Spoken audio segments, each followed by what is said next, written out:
on this episode of Rebel Spirit Radio. He's a young, aspiring, like really on the up and up minister. Yeah. And he then writes a book about what their afflictions looked like, his recommendations on how to cure them from a minister's point of view. And I think this is super, super important, where it starts what is sort of the fundamental ripple effect of Salem, which is narrative, which is Yeah. one of the big things that I play with in the book, which is the Right. fact that like you write a book, he writes this book, and it is really popular in Boston. Mhm.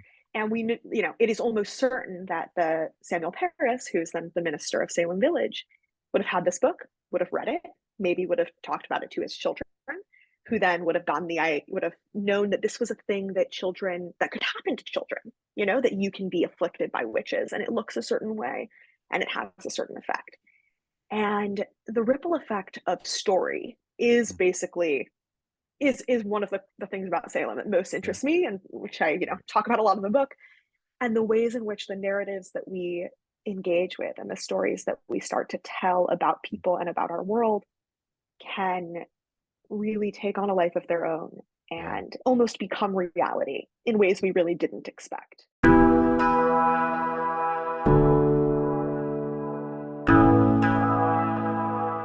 Welcome to Rebel Spirit Radio, exploring the frontiers of spirituality, consciousness, the esoteric, and humanity's sacred relationship with the living earth. I'm your host, Nick Mather, and in this episode I am joined by author Alice Markham-Cantor to discuss her book, The Once and Future Witch Hunt. Alice and I discuss her ancestor, Martha Carrier, who was hanged as a witch in Salem, along with my ancestor, Cotton Mather, who contributed to the hanging. We discuss Salem as a story about stories, and emerging capitalism as the backdrop of the witch hunts, and how Salem was an inversion of power relationships. Also, please be sure to like and subscribe to this podcast on whatever platform you use to listen to or view podcasts. Your support is truly appreciated. Alice Markham-Cantor is a fact-checker whose work has been published in New York Magazine, Scientific American, The Nation, and elsewhere. She serves on the working committee of the International Network Against Accusations of Witchcraft and Associated Harmful Practices, and she spoke at the first and second feminist conferences on the witch hunts. Alice is the writer and co-producer of A Witch Story, an award-winning documentary about Salem, and her research. She joins me today to discuss her book, The Once and Future Witch Hunt. Alice, welcome to Rebel Spirit Radio. Thanks so much, Nick. Well, I am so excited to speak with you. I have already mentioned this to you, but I absolutely loved your book. I read a lot of books for this podcast, and I usually enjoy most of them, but every now and then one just kind of stands out. And I know it's early in the year, but your book is going to be hard to beat as one of my Wow. favorites, I think, for this Thank you year. so So, much. yeah, so congratulations on it. When is it going to be? It hasn't been released quite yet, has it?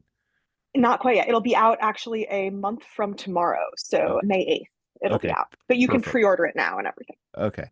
Yeah, Yeah. this will be out a little bit after that, so it'll be widely available when Perfect. people are see this. So there are a lot of different ways to kind of approach this. And I think that the main focus for you was you're a descendant of one of the women hanged as a witch. And this was Martha Carrier. And so I thought maybe we should begin with Martha and her She's the starting story. spot. Yeah. And what you uncovered about her and who she was. Great place to start. She is the progenitor of all of this, literally, for me. So Martha Carrier was hanged in the Salem witch trials, but before that, she was the daughter of a couple in Andover, Massachusetts. She's born in around 1650. We don't have the exact birth date, but it's around then because she's around 40 years old, 1650, 1652. She's around 40 Okay. years old when she is hanged for witchcraft. She, at the time of her death, has 5 children. She's married, and she and her husband, for most of their life, for most of their marriage, have lived in the town of Billerica, which is nearby to Andover, where they're farmers, so they're sort of just living a relatively regular Puritan life, except for a few things which would go on to make Martha vulnerable to witchcraft accusation. So the first major thing in Martha's life that sort of makes her, that sets the ground to draw her into the witch trials, that when she marries her husband, she is 7 months pregnant with their first child, this is all very public. Puritan Massachusetts was very, very hard to keep any real secrets. Everything was everybody else's business. They have a real sort of surveillance age mentality going on. And so this is a very well-known thing. So she is sort of known as, someone who has broken Puritan norms, Puritan values to start. And then we're going to fast forward about 15 years. And when just a few years before the trials, at the end of the 1680s, Martha and her family move from Billerica back to Andover. I say move, it's like 3 miles. It's like, not a very far distance, but they move back in with Martha's parents. The timing here is very bad because right after they arrive, there is an outbreak of smallpox. And the outbreak eventually is traced that it started in Boston and is sort of going across the colony. But so when Martha and her family arrive, and then there's a smallpox epidemic, they will eventually be blamed for the smallpox epidemic, the outbreak. The town authorities sort of say, like, you may have brought this, and we're not going to, supply any aid to you and your family because you've done this. And Martha's 13 people die in Andover of smallpox that winter. And almost all of them are related to Martha in one way or another. Her mother dies, her father dies, both her brothers die. And this creates a little bit of a problem because with the death of both of Martha's father and both her brothers, she only has sisters left. And so it puts her in a position where she might be able to inherit the family farm, her father's land, which is, it's just not a great look if you show up and then lots of people die of smallpox and then maybe you stand to materially gain from it. This is the kind of thing that in a time of peace is, so it goes. That's just, it's bad luck. But in a time of fear and during a witch hunt, that kind of thing can be remembered and then used as a way to intimate that somebody might be a witch. So all these things contribute to making Martha a vulnerable target for witchcraft accusation. But maybe the single most important thing is her personality, which we know from the trial records is a little bit strong-willed, shall we say. She's a real character. She is like, when she thinks a neighbor is farming too close to her land, she will go and yell at him directly and curse him out and like make it everybody's problem. When a girl is being disruptive in church, she's going to curse out this 12-year-old girl. It's like she was not a conciliatory person. She was not a submissive personality. She was a very sort of stringent, powerful personality, which of course also transgresses Puritan expectations of femininity and what a woman's place should, how that sort of womanhood should be expressed. And she was very much not doing that. Yeah. No. Yeah. And I know that you wrote that there's limited information about Martha and who she was. And that's one of the things I loved about your book is that you flesh it out and you make her a real person that the reader could relate to and kind of stand up for. And I almost found myself almost getting teary-eyed towards the very end. And then my relative comes in and ruins everything. I honestly have a weird affection for affection is maybe not quite the right word, but he plays such a role in the story. And I spent so much time thinking about him also. I'm like, whoa. But we'll get to that in a second. I think, I definitely, it was important to me when I was writing that she feel real to people. Because this is, Salem is a unique event in that we do have a lot of records. We have some of the transcripts of preliminary hearings, of court records. We have all of these accusations and depositions and indictments and warrants that were filed with the legal documents. We're also missing a lot of legal documents, but that's its own thing. But specifically for the women who are involved, we don't really have any evidence that would point to their interiority. Like, what are they thinking in this moment? We only have the things they said out loud to other people. Mhm. And so we have to extrapolate and sort of build back from that into the silences in the record to think Mhm. about what was here, like what would lead somebody to become the kind of person who would say this Right. and who would do these actions. So we're sort of starting at the end and extrapolating backward.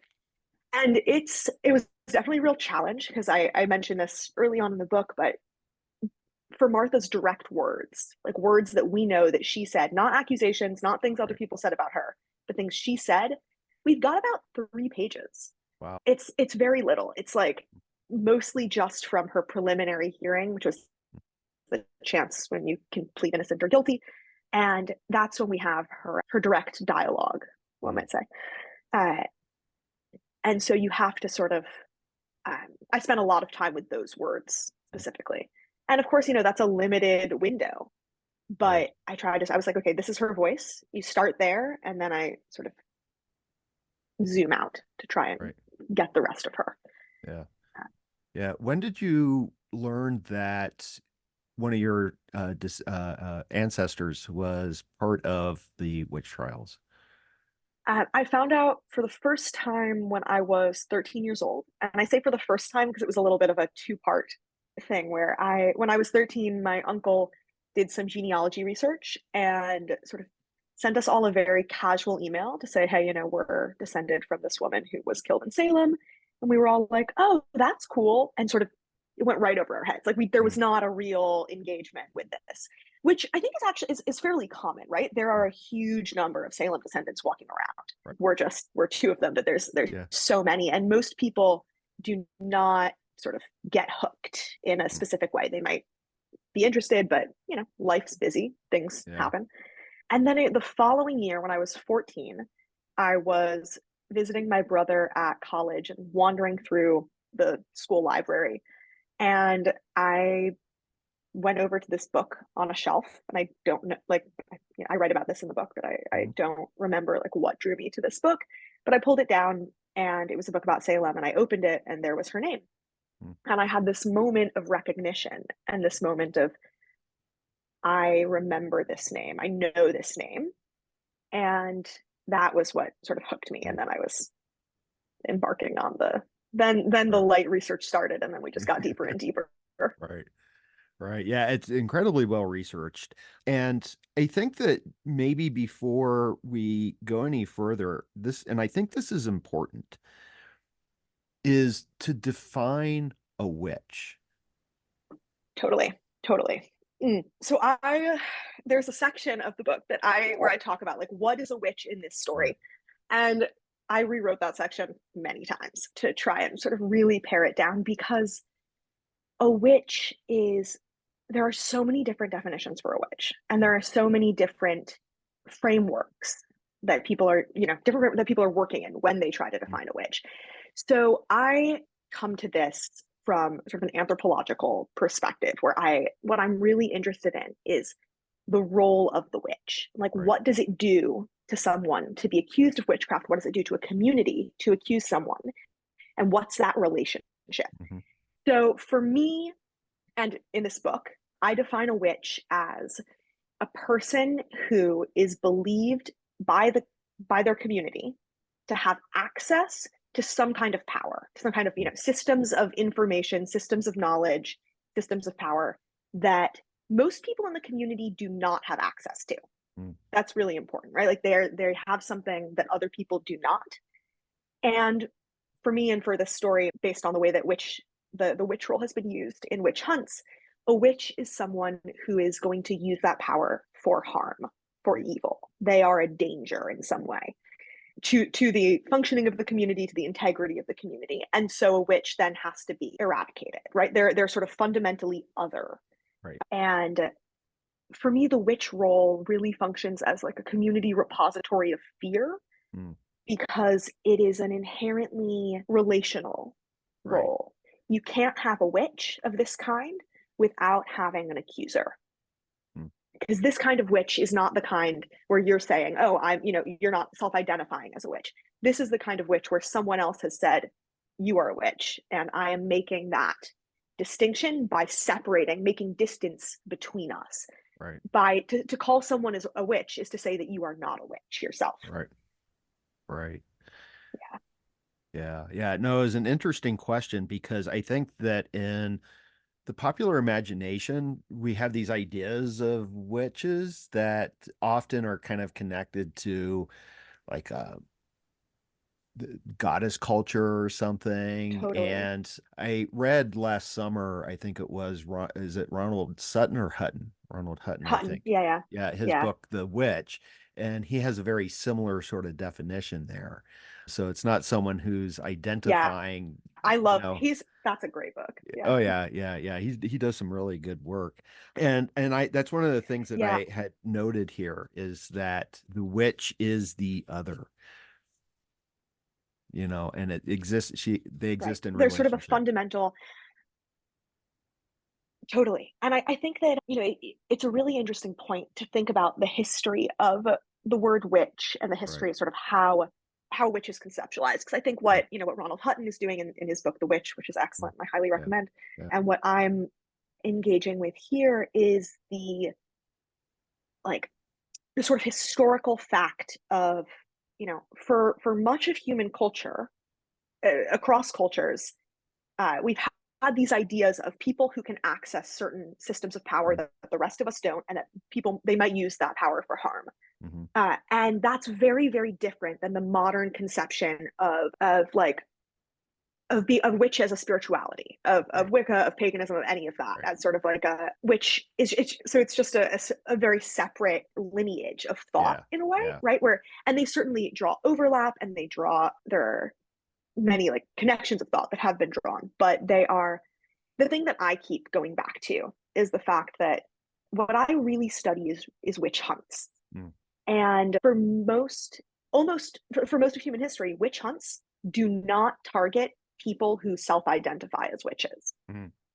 They really Right. don't. They also don't even target people who are necessarily doing things that we would understand today as quote unquote witchy, right? Like they're Right. not necessarily targeting people who are engaging with goddess culture or having alternative Right. spiritualities, but are really witch hunts really operate on sort of a different, fundamentally political paradigm. Right.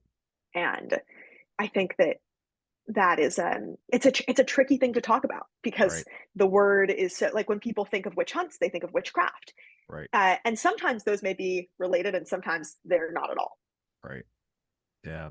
Yeah. Now, I do want to get into some of the bits about Salem itself and those Yeah, trials, but is it fair to say that what happened in Salem was part of a larger um, witch hunt? And I don't want to say craze because I think that you suggest, it's not really a craze, it's not really a hysteria, but that something that began in Europe. totally. I think that's a great question, and it's actually really important to place Salem at the end of sort of a much longer period of witch hunting Right. in England, in Europe, in Western Europe.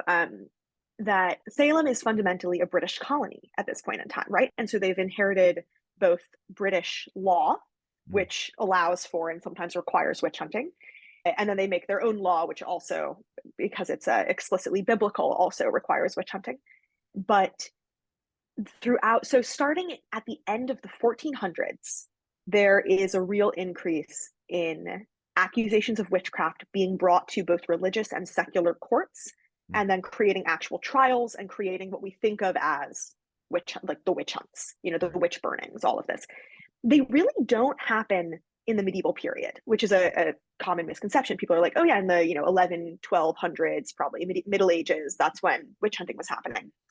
Not so much. There might have been, there are a few scattered here and there, but there's not really this kind of large scale like witch burning until end of the 15, 1600s. And the hot spot often is thought of as like the end of the 1500s to the middle of the 1600s, which is the Renaissance, Mm. and is also a period of time in which Europe is undergoing immense political and economic changes. It's the beginning of colonization.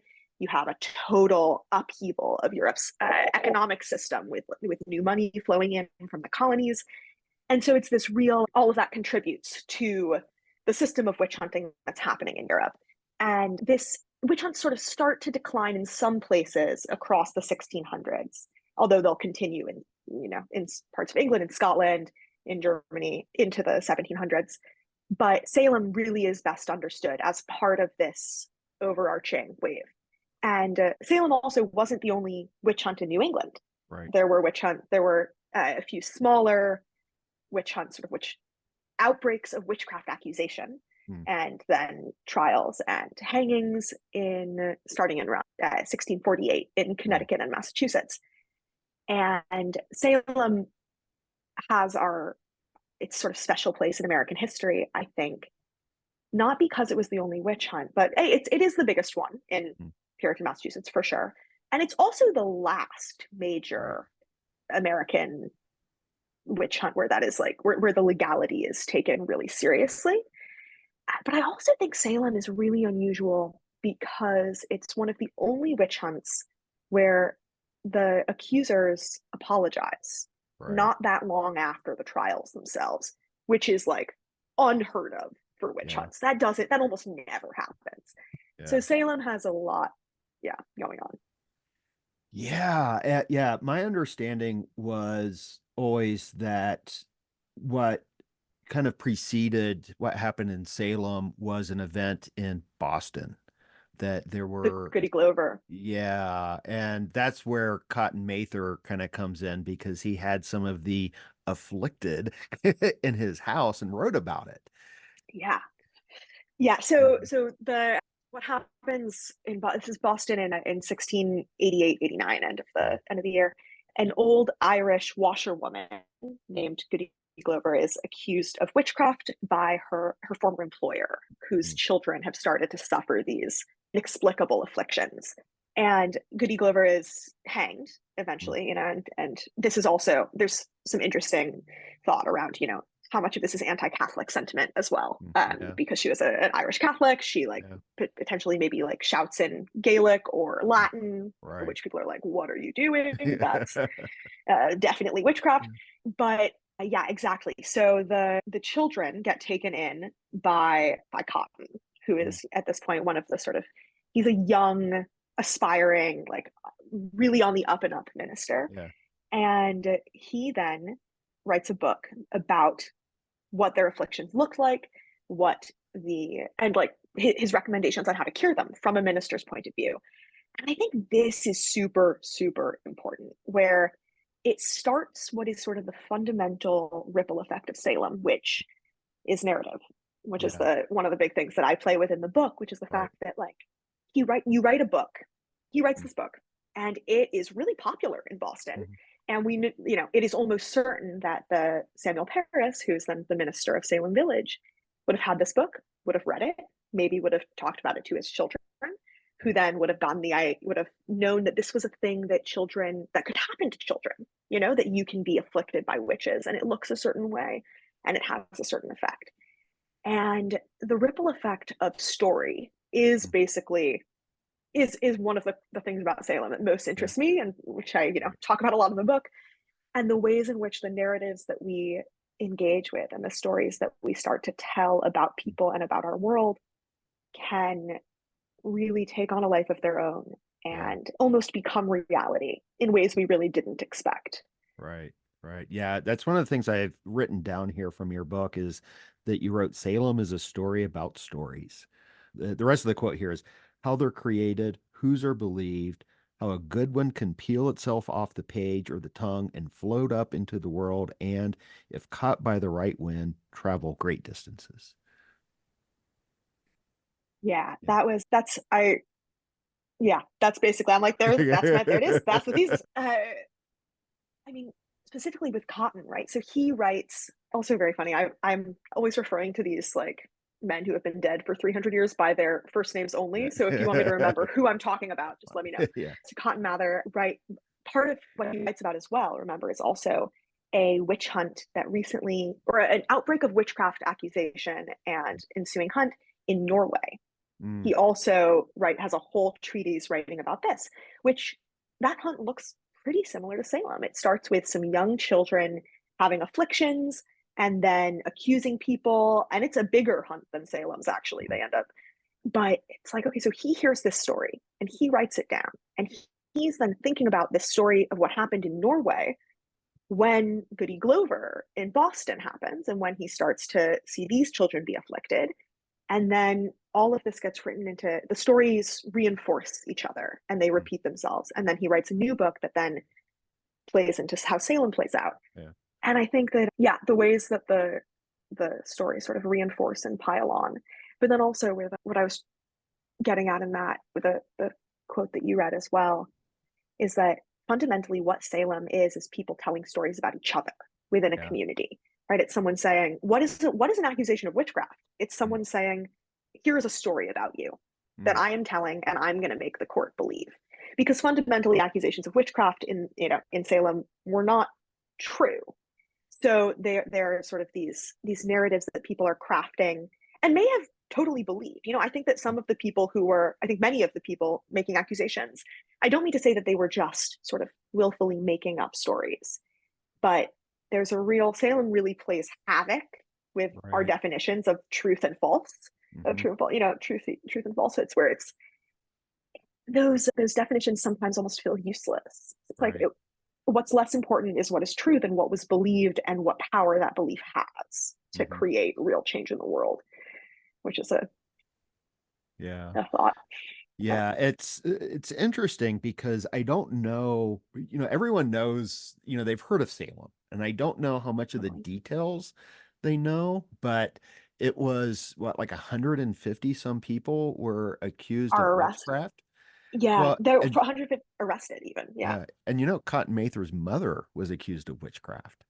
Yeah, and the mother of one of John Hathorne, who's one of the magistrates, one of the main magistrates, she gets accused of witchcraft, and he's just like, yeah, we're gonna ignore that one. Like, don't worry about it.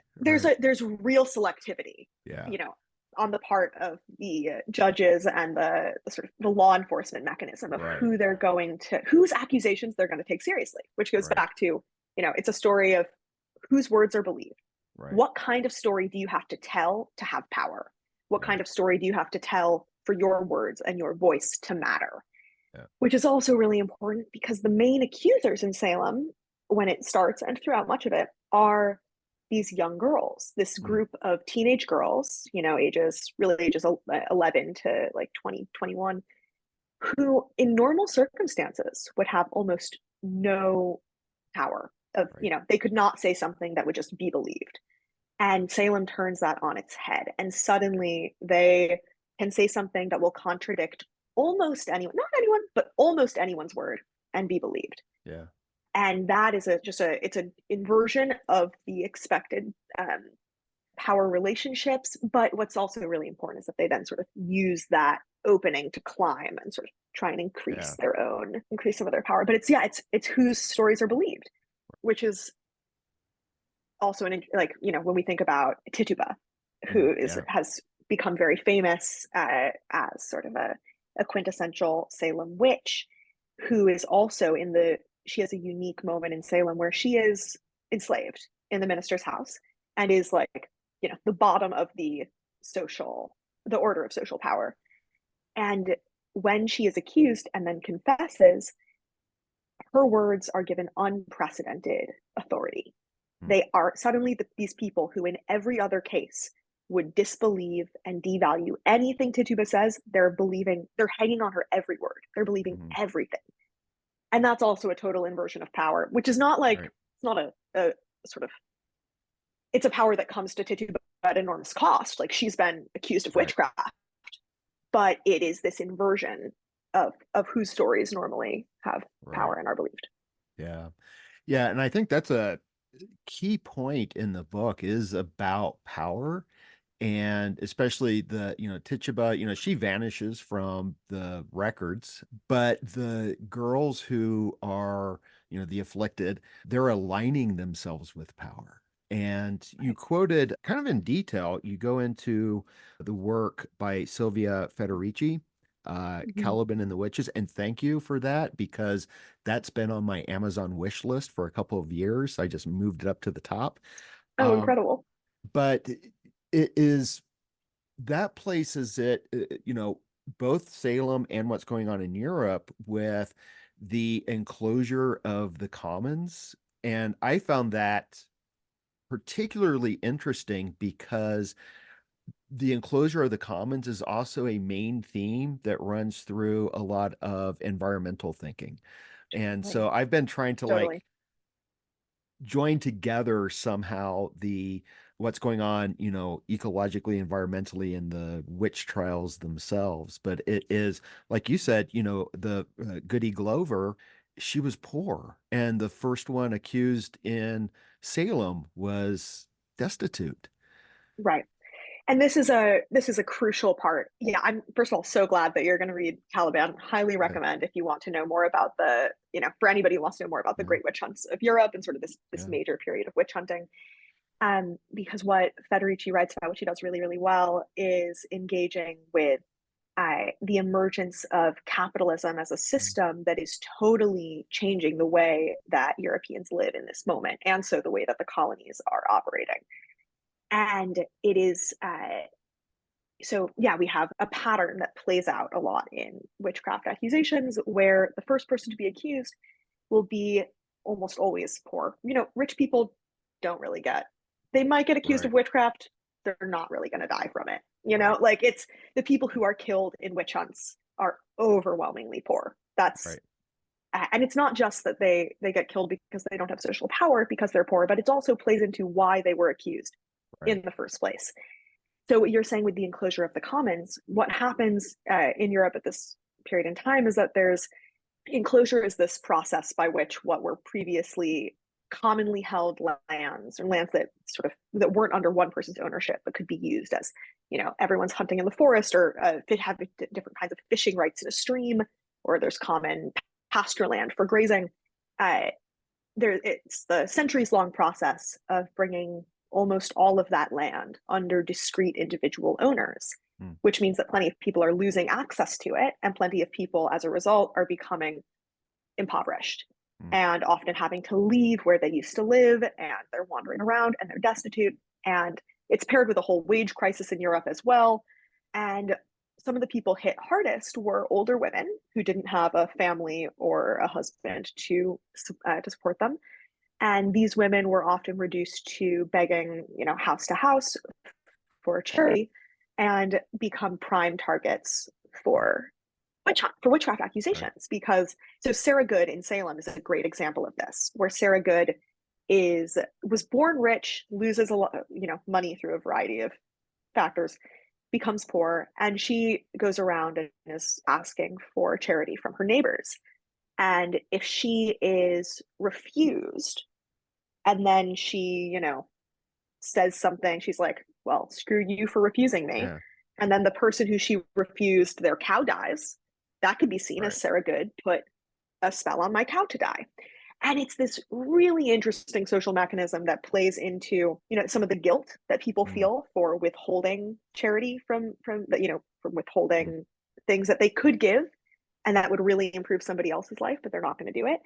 It has to do with the changing vision of Christianity at this moment, and like, Yeah, what is your moral responsibility to your fellow citizens? right. Is this the church's responsibility? Is it your responsibility? Is it the king's responsibility? People aren't totally sure yet, and there's this whole debate. And then there's the Puritans are also a little bit unsure if do people deserve to be poor? Do they deserve Right, to be rich? Like, how does being rich play into my vision of your morality? right. And all of this combines to make poor women, especially like Sarah Good, especially vulnerable to Yeah. accusations of witchcraft.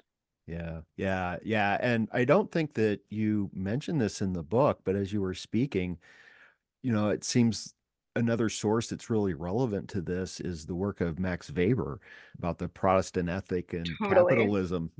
100%. I was trying not to quote too much Weber Yeah, yeah, in the book, but yeah, I think it's related. Like, it's yeah, absolutely related. It is the fact that the Puritans are developing this idea in the moment in which Salem is taking place. They're developing right, this idea that to be wealthy has some sort of reflection on your moral right, fortitude, your relationship to, it means you're a good person. But of course, the inverse of that is that if you are not wealthy, it's probably because you deserve it. And over time, of course, in America, that sort of filtered, it lost the Puritan trappings and became a secular thought process, which we still absolutely engage with on all levels of policy, thinking that people who are poor sort of achieved this through their own fault of character somehow. Not working hard enough, not taking advantage of opportunities, as opposed to seeing it potentially as a systemic issue. Right. Yeah, that's always there. And when I cover this in classes, that's what I always tell students. I'm like, just listen and you'll still hear it. You'll still hear that Puritan ethic there. It's hanging out. The Puritans really made such an impact on our culture. Yeah. But what's so interesting is that the trials themselves, it was 1692, right?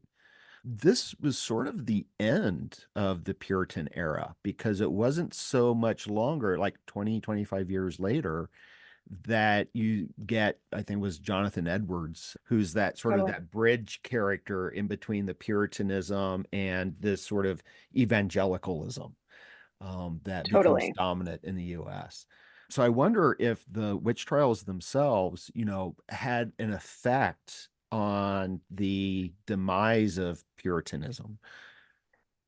I mean, I think it's a great question. I can't prove it, but personally, I think they probably did in terms of the way that people talk about the witch trials over the next century.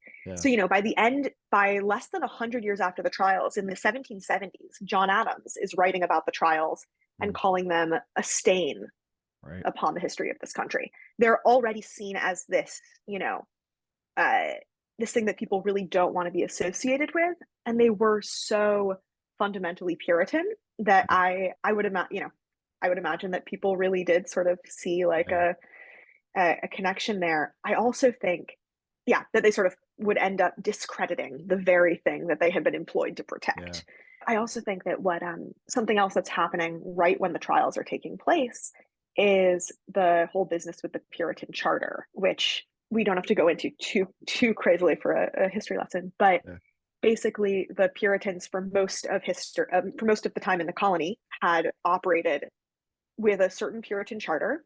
That was the document from the king that gave them permission to, make laws, have courts, do their thing in the New World, and have control over that territory in the eyes of the British Empire. When just, 10 years before the trials, about that charter is revoked because the Puritans have been disobeying the king in a variety of ways. And so he's like, no, you don't get to just do whatever you want anymore. One thing that the charter did is it let the Puritans create a state that was a Puritan supremacist state, right? Like they could make laws if they wanted to, saying that only Puritans can do certain things. They could discriminate against Baptists or Quakers, which they absolutely did. They hated the Quakers. And so they could sort of have their religious power be reinforced by law. And literally, while the trials are taking place, a new charter is arriving from England. And this new charter does not have that provision. It actually says that the Puritans can't discriminate against any other kinds of Christians except Catholics. You can still discriminate against Catholics, but nobody else. Which was, a very tolerant idea for this time. They're like, but no, you can't discriminate against Anglicans. You can't discriminate against Baptists. You can't. So, and, for the Puritans, this is that's a real shift. That's a real shift. Cotton Mather and his father Increase, who helps negotiate for this charter, are trying to sell this as an okay thing. It's going to be good for us in the long run to have a new relationship with England. They're focusing on all this stuff. But what that charter fundamentally does is it really puts a spoke in the wheel of Puritan supremacy and in the whole Puritan project in the New World, which was to create a Puritan state, effectively. They weren't using those exact words, but it was to create a certain kind of Christian state. And they're no longer going to be able to do this. And so I think that while the trials did not cause the charter switch, obviously, I do think that the charter reinforced some of the fear around the trials. But I also think that it's those two things are happening simultaneously. And so you're totally right with your question, just to see the sort of loss of Puritan supremacy, the end of Puritanism, and the trials as linked. Yeah. Well, you noted, I was just looking here in my notes, there was one person who was accused that you wrote that if anyone was a witch, you were hoping it was him. And that was William Barker, because he was antithetical to this sort of Puritan theocracy that they were hoping to build, where, he rejected a lot of Christian dogma of like the end of days and, no punishment for sin, Totally. get rid of Totally. shame, religious tolerance, equality. Crazy. Yeah. So he gives this amazing confession, which Yeah. where he is like, yes, so we are here to tear down all the governments of New England. You were starting to get worried that maybe the witches were here to do a political coup to Right. like they're over the course of the witch trials, this idea emerges that the witches aren't here to just, afflict the girls. They're Right. not here to just cause problems in Salem Village. They're actually here to quote Cotton Mather, to tear down that happy settlement of government Mm. where, they're here to get rid of the government and the churches of New England, Yeah. to destroy Puritanism. And that is a really interesting idea because that frames the witch hunt as, in effect, an anti-revolutionary, a reactionary endeavor, where they see the witch hunts they see the witches as like instigators, Yeah. saboteurs. They're revolutionaries under the thumb of the devil, in order to bring about Satan's kingdom in the new world. But William Barker, this guy who gives this confession, is the only one who sort of gives us a real idea of like, what might the Puritans have been the most afraid of to Mm. see? Because this is the idea that he is suggesting maybe the witches would be going for. And you have to imagine that he is suggesting that because he knows it's the thing that the Puritans are, Yeah. you're saying the thing that sounds the worst. And what he says is that the devil's kingdom will be a place where there is equality for all. Mm. So let's start there. It'll be a place where there's no punishment for shame or sin, which is totally antithetical to Puritanism, which believed in a lot of punishment and Yeah. shaming for sin. And that, everyone will there will be no social stratification.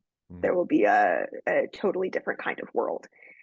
And I think about that confession a Yeah. lot. And the Yeah. idea that both like, this is what the Puritans were most afraid of sort of an egalitarian, almost anarchist, atheist world.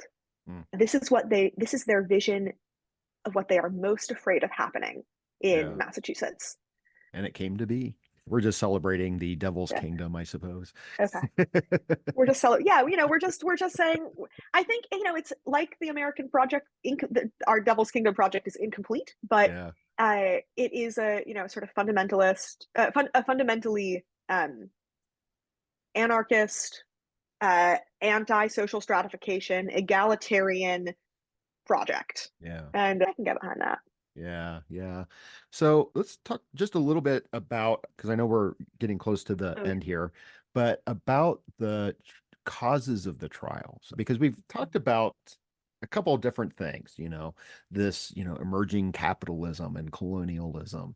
And it seems to me that there's no real steady answer, but that it's probably several things that came into play all at once. The thing that I normally say is that it's a lot of petty grievances. Totally. Yeah, I think you're exactly right. There's no, we like to really hope that there will be sort of one easy, clean answer Right, for why this happened. And there's not. I'm right. so sorry. But there are a lot of interlocking factors that we can look at and that all play a role. One of these is what I've been talking about, the overarching political and economic shifts that are happening. And one is petty grievances. The Salem witch trials happen in Salem Village for a reason. And it's because they have the social fabric of that village was fraying. They were having a really hard time interpersonally, and they're having a clash that over their church, over the church dogma, over the minister, over, people are having clashes about land within the town, but there's all of these petty grievances that people have with each other that spill out over the course of the trials. And it's impossible to tell who is accusing someone because they just want revenge, and who is accusing someone because, well, we've been having a land dispute for years. And so Right. obviously, if something bad happens in my life and I'm looking for the witch who did it, I'm going to look at the person who I know is mad at me. And it's that Right. person who I did the land dispute with. Yeah. So it's like there's a way in which all of these grievances can cause witchcraft accusations along those same lines, even without it being sort of a conscious, like, I'm going to accuse you as revenge. Yeah. But it's all of these little grievances spilling out. You know, there are certainly people in Salem who did more than others, like the Putnam family, Right. who I write a lot about in this, who have just are responsible for way more than their share of Right. the accusations. They file an incredible number of Yeah. accusations and of Wasn't it? evidence for those Wasn't it like? accusations. Wasn't it like 120 or 130? Yeah, it's like an unbelievable amount. It's like Yeah. of the existing things, it's something like a third Yeah. of all the existing papers Yeah. were and it's like that's unbelievable, right? Like it Yeah. was this one family that was really they had a lot of grievances, and Yeah. they understood, especially the patriarch of this family, Thomas Putnam, who's the one writing all of these depositions out on behalf of his daughter and his maid and his wife and his cousin. I think it was really sort of understood as like he liked the trials. He Mm. understood them as a beneficial thing by which he was going to sort of stop the deterioration of Salem Village. Seems to be what his letters indicate, Mm. that like he Yeah. would have. Really important to remember that a witch hunt is likely to, if people like a benefit of it, makes them feel safer. It makes Mm. them feel like they have control. Mm. And also a material benefit, because definitely Right. a lot of the people who he was accusing, he'd had some kind of dispute with. Right. But yeah, Yeah. Yeah. One of yeah. the things that I found really fascinating that I had never actually thought about before is you noted that, again, this is another direct quote, what made someone worth killing in Salem in 1692 was not the practice of witchcraft. It was the refusal to believe that you were one. And Mm. that's what got Martha. That's what got Martha. Totally. Mm. It's Yeah. So the people who are executed in Salem are all people who go to the gallows saying, I'm not a witch, Right. which is very unusual, actually, for a witch hunt as well, partially because you would torture people into confessing. But what makes Salem weird is that you have plenty of people in Salem who have confessed and who say, yes, I am a witch, and I did do this, and are not killed.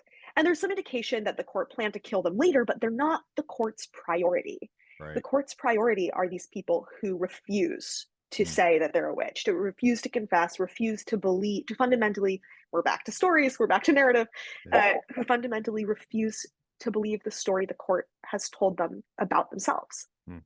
And so it opens these questions of like, do you know who you are? And are you willing to sort of subsume yourself to the story someone else is telling about you?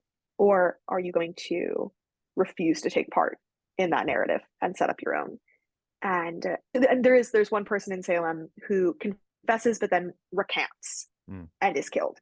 So he fits into it still, where Mm. everyone else doesn't even ever confess. One guy confesses, then later he's like, I'm wrong, I took that back. And suddenly the court is like, oh, okay, you're back on our shit list. Like now we're Right. going to kill you. Wow. And I think that it really feels super important to me to understand Salem, that it is, partially the judges are pursuing these people because they are the ones who are understood to be unrepentant. Mm. They're the ones who are understood to, someone could have done some witchcraft, but now they feel bad about it. They've confessed, they've apologized, they're helping the court. They've turned against Satan, Yeah. and they're giving the names of other witches fundamentally. But if you refuse to do that, you are fundamentally someone who you are not on the side of the court. You are not on the side of the church. That's how they see you. That you are Right. fundamentally othering yourself now Mm. and marking yourself as a non-believer, which is one of the worst things a Puritan could be. Yeah. Yeah, the people who are, what made a witch worth killing in Salem is the refusal to admit to witchcraft, Yeah. which is in effect the refusal to believe that you are a witch. Right. Why do you think Salem still holds on to American imagination? Great question. I think I think that Salem has us in this chokehold for a couple reasons. I think first of all, it's one of America's origin stories in a way, Mm, where it's one of, the very early things that we all sort of that like you hear about in elementary or middle school, and it right, becomes just sort of like there are frankly, we don't get taught a lot about like anything that happened in the American colonies before the right, Revolutionary War. right. And so it's usually like maybe the French and Indian War, probably just Salem. And so Mm, it sort of has this like, it almost to me sometimes feels like before the 1619 project entered schools, it sort of felt to me mm, like American history like starts with Salem for a lot of people. mm, But I think that it sort of fundamentally has this grab on us because Salem's question is fundamentally, what would you have done? Because it's asking us, how could this have happened? And we really want to know, because what's buried in that fear of how could the Salem witch trials have happened is the fear of what's to keep this from happening again. mm. What's to keep this from happening to us today? And the answer, frankly, is very little. Yeah, And I think what people, I mean, that, we can mention the fact now, as I always mm, do, that witch hunts do still happen around the world every right, week. Um, people are still harmed and killed after being accused of witchcraft by people who they know. And so this is still actually very much an ongoing problem. right. We sort of treat Salem like it's the end of the story, when in fact it's one bead on a very long string. Yeah, And so we're certainly not done with witch hunts yet. We're not over. right. It's not a thing of the past. But I also think that Salem grabs us because, it we all Arthur Miller called it the crucible for a reason. I think about, a crucible is where you melt down the materials and you see what the component parts are. You fundamentally see what it's made of.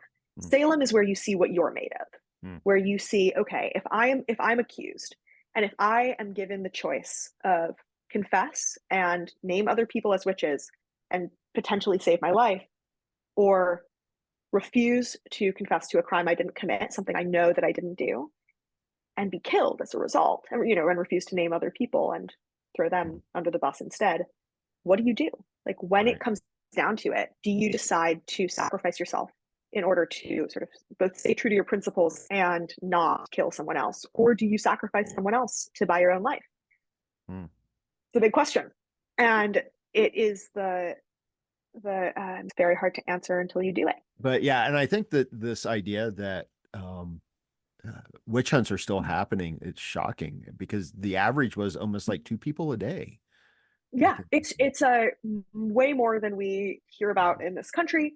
It is, the best data that we have right now, which is almost certainly an undercount, is like 1,000 people per year are harmed or killed in witch hunts every year, which is a lot, Yeah, frankly, for witch hunts. yeah, It's a small number of people in the overall population, but it's a lot.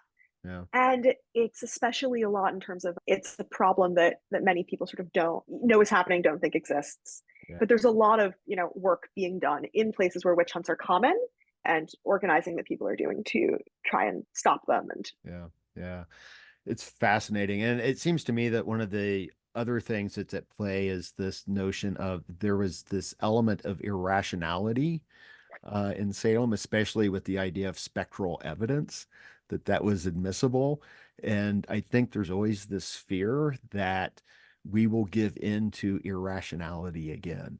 mm, yeah, I think there's a really interesting conversation to be had that would probably take more time than we have left, about some of the relationship, the echoes that we see today in some sorts of conspiracy theories Hmm. and witch hunts and spectral evidence, and the idea that the less you can see something, the More more true. true it is, Yeah, right? yeah, Which is a big part of conspiracy theory logic, where it's, yes, of course, the reason that you can't see this playing out, the reason you can't see the cabal or something, is right. because they're in charge. Which, like, wait a second, that's spectral evidence logic, where the less that you can see the yellow bird flying around that woman's head, the more she's a witch, because Right. someone else can see it and they're telling you it's true. Mm. And so it teaches you, it's this logic that teaches you to distrust your own, both like your own thought and other people's thoughts, Yeah. and actually limit your who you see as an authority to very specific people. Mm.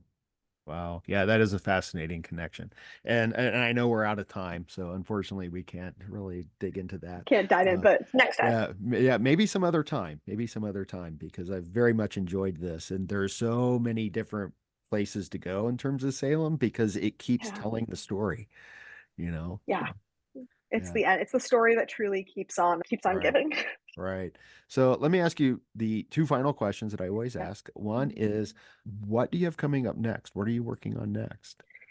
Ooh, well, so the book is coming out. So that's sort of what I'm doing right now. There's a conference that I'm looking forward to this fall in England at the University of Lancaster that's going to be about like it's going to be about witch hunting around the world today, and like what can we learn about and create best practices of like how to help people stop witch hunts. So I'm really looking forward to that. And I do have some ideas for a next book. I can't promise it'll be about witch hunting, but we'll Yeah. see. Well, this Yeah. has a way of sneaking into everything I think about. Yeah. So Yeah. Yeah. Okay. That's fair. yeah. And do you have a website? Do you have a place where people can go to find out more about you and keep up to date Yes. with what you're doing? Yes, they can visit alicemarkham-cantor.com. So just my first and last name, no hyphen, no period, nothing. And there's a contact form on my website where people can get in touch with me. Okay. And I'll have updates there. I have a couple articles coming out, one that will be diving more into how Salem got started, really just like about Okay. how the witch hunts began in sort of Mm. a shorter form that I'll be posting there so people can Yeah. look at that. Yeah. All right, wonderful. Well, I'll put a link for your website and also links for the book in the show notes in the video description. And once Amazing. again, I highly recommend anyone who has even a passing interest in Salem to pick up your book. It was a very enjoyable read, and it's very well written and just engaging, and it brings it to life, I think, in a way that other Salem books do not. So, uh, Thank you so much, Nick. That's so kind of you. And I'm so glad that you enjoyed it. Oh, I did. I loved it. I absolutely loved it. So, all right. Well, Alice, thank you. It's been a joy speaking with you. You too. All right. Thank you so much. Thank you. And that's a wrap on episode 135 of Rebel Spirit Radio. Thank you so much for listening or watching if you're part of my YouTube audience. Now, you know what's coming, all the usual. Sign up for my Patreon, share this with friends, family members, coworkers, and please share it on social media too. And subscribe to the podcast on whatever platform you use to listen to or view podcasts. You know the grind. But here's the thing, all of that is really important. Putting together this podcast is a labor of love. I'm in the process of making changes to improve the podcast and the YouTube channel. It's slow going, but your support will help me speed up the process and ensure that I can continue with the podcast and offer much more content than what I provide now.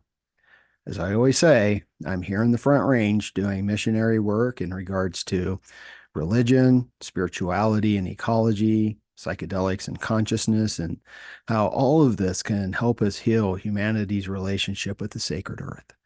So if you feel moved by the rebel spirit, and you know, I sure hope that you do, then please, by all means, help me in my efforts to share the good news. I'm Nick Mather, and you've been listening to or watching Rebel Spirit Radio. Until next time, may you be in peace, may you flourish in all possible ways, and may you continue to nurture your rebel spirit.